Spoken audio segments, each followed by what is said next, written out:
శ్రీమాత్రే నమః. మిథున రాశి వారికి ఏ విధంగా ఉండబోతుంది నవంబర్ మాసంలో? నవంబర్ మాసం పరిశీలించగా, జాతకాన్ని పరిశీలించగా అన్నింటిలో కూడా విజయం సాధిస్తారని సూచిస్తున్నాయన్నమాట. శుభ సూచకాలు బాగున్నాయి, అన్ని గ్రహాలు మంచి స్థితిలో నడుస్తుందన్నమాట. అయితే వీరికి ప్రత్యేకించి అనుకూలమైన గ్రహాలు చాలా ఉంటాయి. అంటే మనకి ప్రతి ఒక్కరికి కూడా మంచి గ్రహాలు చెడు గ్రహాలు అనేవి ఉంటాయి. అంటే గ్రహ ప్రభావాలు మన మీద ఎలా ఉన్నాయనేవి ఉంటాయి అన్నమాట. కాబట్టి ద్వితీయంలో గురువు ఉండటం వల్ల వీరికి మంచి యోగదాయకంగా ఉంది.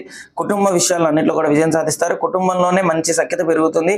వీరికి సంతాన పరంగా అవ్వచ్చు, ఆరోగ్యపరంగా అవ్వచ్చు, అన్నింటిలో కూడా స్త్రీ మూలకంగా ధనపరంగా అన్నింటిలో కూడా విజయాలు సాధిస్తారు. స్త్రీ మూలకంగా ధన లాభాలు చేకూరుతాయి అన్నమాట.